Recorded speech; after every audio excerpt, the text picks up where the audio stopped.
Hello বন্ধুরা, তোমরা সবাই কেমন আছো? আজকে তোমাদের সাথে অনেক কিছু শেয়ার করব।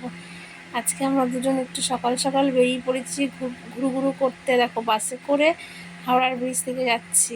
আমি না কোনো দিন আসিনি, এই ফার্স্ট টাইম এসছো। তোমরাও তো অনেকে এসছো, তাই তোমাদের সাথে একটু শেয়ার করলাম। তোমরা একটু ভিউটা দেখে নাও, কি সুন্দর।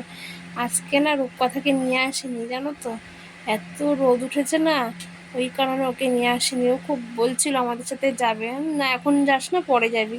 তারপরে এরকম বাস থেকে নেমে গেছি মেট্রো ধরবো বলে। এই দেখো মেট্রোতে উঠেও গেছি, দেখেছো জলের তলা থেকে যাচ্ছে। এই দেখো আমার হাতটা দেখা যাচ্ছে, দেখেছো। প্রথমে একটু ভয় লাগছিলো, এটা তো আমি কোনোদিন উঠিনি, এই ফার্স্ট টাইম আজকে উঠেছি। কেমন জানি না, একটু ভয় ভয় লাগছিলো। তারপরে দেখছি বাহ, বেশ ভালো লাগছে ঘুরতে। তারপরে দেখো আবার আসবো, এই যাব আবার একবার আসবো ঘুরতে এখানে।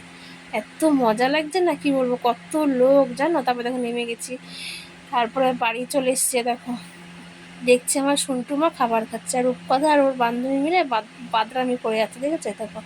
আর এই যে আমার সন্টু মা তো খেতে মোটেই চায় না, খাবার নিয়ে মুখে বসে থাকে। তারপরে দেখো বিকেলবেলা আমার বোন একটু চাউমিন বানিয়েছে। আমরা কিন্তু বাড়ি যাইনি, আমরা কালকে বাড়ি যাব।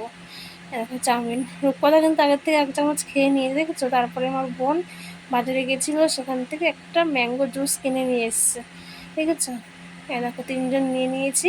যদি তোমাদের ভিডিওটা ভালো লাগে তাহলে লাইক কমেন্ট শেয়ার করতে ভুলবে না।